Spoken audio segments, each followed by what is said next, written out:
Today I am speaking about how the planets affect the zodiacs, or how the planets affect at large in general.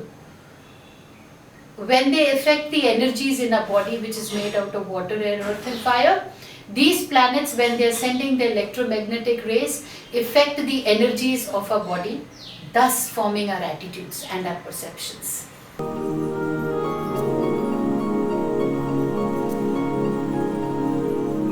So after Jupiter, after gaining all this knowledge and getting all this expansion and getting abundance, we come to the planet of Neptune. The sign of Pisces, whose symbol is the two fish roaming in each other. They are always flowing in the other direction, in opposite directions. The sign of the fish was used by the early Christians to mark places where secret religious services were held, and the sun Pisces and the planet Neptune are closely associated with the message of Jesus, which is ego denial, selfless love, sacrifice and faith in the unseen. I've just said message of Jesus because this is what was written on the Oracle of Delphi, but I would say this message actually comes from all our seers and our spiritual leaders. They advocate ego denial, they selfless love, sacrifice and faith in the unseen. Sometimes this inspiring ego denial for a higher cause becomes perverted by fear into self-destructive, escapist tendencies like suicide, drug, alcohol addiction and defeatist attitude.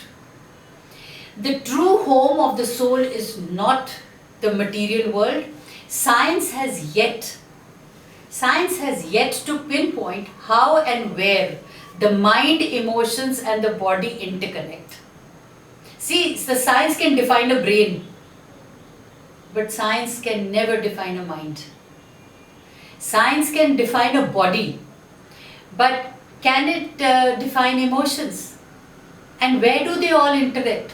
Or where do they all interconnect? So the soul has its origins beyond the material world, and it is this concept that is represented by the planet Neptune. While Saturn represents what we normally think of as reality, Neptune represents the reality that is beyond our senses. What our spiritual leaders call heaven, the true home of the soul.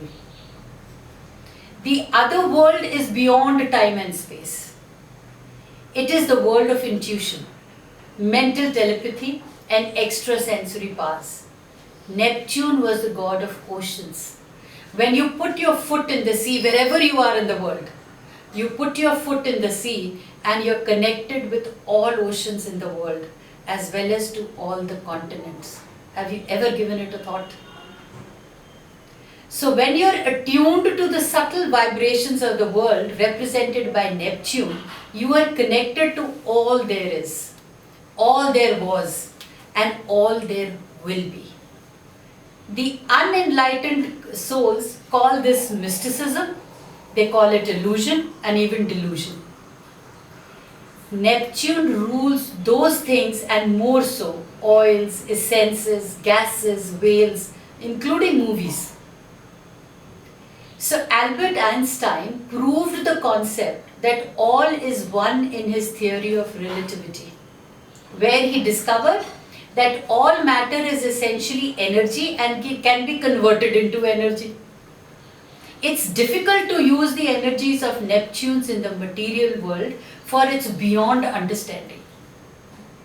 Neptune rules the feet, and if you learn about reflexology, you will learn about the science that there are points in the feet that are connected to all other parts of your body. By massaging those points, you can promote relaxation, personal health and healing. So what's the message of Neptune? There is more to the reality of your being than meets your eye. The world of your dreams is as real as any other. But what's the warning?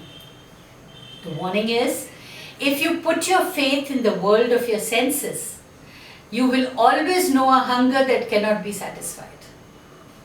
As the ocean dissolves the beach beneath your feet, I would actually put it as the ocean dissolves the sand beneath your feet. I will show you that your fine castles and all inside them are made from sand if you do not manifest what you're meant to. Because I understand planets, I am endeavoring you to understand them so that you will be able to create your own prophecies by the use of your own free will.